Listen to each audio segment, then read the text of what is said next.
Hola amigos, ¿cómo están? Me da gusto saludarlos de nuevo. Hoy les quiero platicar de un tema muy interesante. Mi libro, Las generaciones mexicanas. Este es el único libro que se ha hecho en México que de verdad examina a las generaciones en el contexto nacional. Un dato muy importante que tienes que considerar es que este libro son alrededor de 15 años de trabajo. No es muy grueso como podrás ver, lo lees muy rápido, pero tiene una gran ventaja. No, o sea, mucha gente cree que sabe de generaciones porque lee libros de otros lados, ve memes de otros lados, ve infografías que son de otros países, lo trae a México y de repente ya solucionó el problema generacional, pero no es así. Tan es así que las generaciones mexicanas no se llaman igual que las de otras partes del mundo por varias razones. La historia de México es muy diferente a las razones de otros lugares. Y por otro lado, en México pues no existe una generación Z, no existen los centennials, no existen los sexennials, no existen los Ys, todas esas nombres que se han inventado en el exterior para México no aplican. Es más, la generación baby boomer mexicana es muy anterior a la del mundo anglosajón. En el mundo anglosajón, la generación baby boomer empieza alrededor de 1943, mientras que en México empieza en 1939.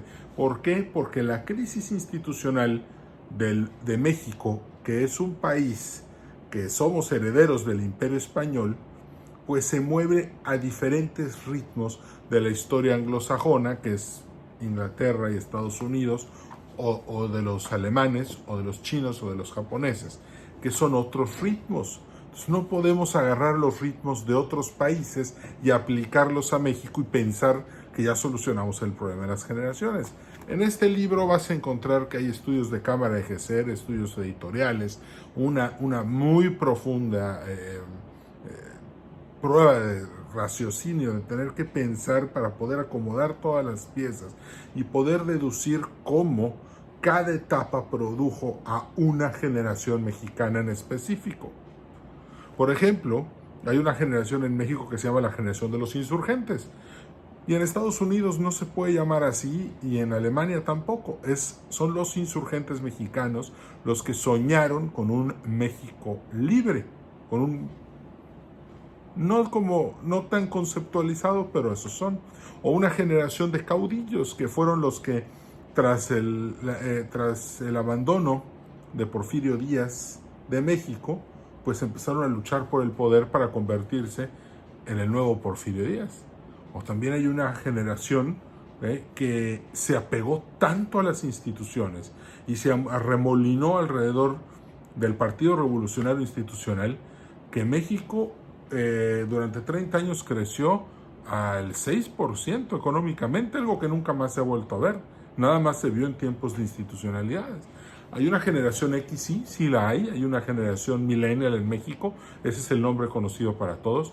Hay baby boomers también, hay una generación que se llama en México, que es la contemplativa, es una de las que estudio aquí. No es generación Z, no es generación centennial, no es generación alfa, no es generación VHS. No, es la generación contemplativa. Y aquí explico por qué. ¿Cuál es la razón? Sus números van a ser más pequeños que los de los millennials. Son 46.400.000 millennials contra alrededor de unos 40 millones de generación contemplativa que no ha terminado de nacer. Porque esa es otra cosa. Algo que trato en el libro es que las etapas producen a las generaciones, no las generaciones a las etapas. Las generaciones moldean a la tecnología, no la tecnología moldea a las generaciones. Entonces, cuando empezamos a descubrir cómo funciona la teoría generacional, vamos a empezar a entender por qué en México es diferente a otros lados del mundo y por qué cuando lo lean van a empezar a ver cómo pueden empezar a ser mejores líderes de equipos multigeneracionales. Van a entender cómo construir una marca poderosa porque vas a ver cómo piensa cada una de las diferentes generaciones y también van a ser unos mejores tomadores de decisiones. ¿Por qué? Porque en el libro pongo un mapa contextual para que tú puedas ver la organización y cómo está formada la sociedad mexicana. Y de esa manera vas a poder entender mucho mejor el funcionamiento de México. Este libro también aplica para otros lugares de América Latina, aunque nos movamos casi al mismo ritmo, pero como cada país latinoamericano tiene historias diferentes, pues entonces va a ser diferente la configuración generacional. Sin embargo, no hay que olvidar que todo Latinoamérica es heredero del Imperio Español, y el Imperio Español dejó marcas muy fuertes, para bien y para mal, en la cultura latinoamericana. ¿De acuerdo? Está a la venta en Amazon en versión electrónica. La versión impresa es la que llevo cuando doy conferencias. Esta pues la tengo yo conmigo todo el tiempo. Pero lo puedes comprar en Amazon y leerlo en tu celular, en tu Kindle, en tu iPad o en tu Galaxy. Lo que yo ya no quise fue tener que imprimir más libros porque pues para cuidar a los arbolitos mejor utilizar tu celular. Es una lectura muy rápida que te va a dejar muchísimos beneficios y es el único libro que se ha hecho sobre este tema. Entonces, no lo pienses demasiado y ahorita que estamos en cuarentena, pues aprovecha a darle una leída rápida. No te va a llevar más de 2 días. Me dio gusto saludarte, que estés muy bien, con cuidado. Nos seguimos viendo. Chao.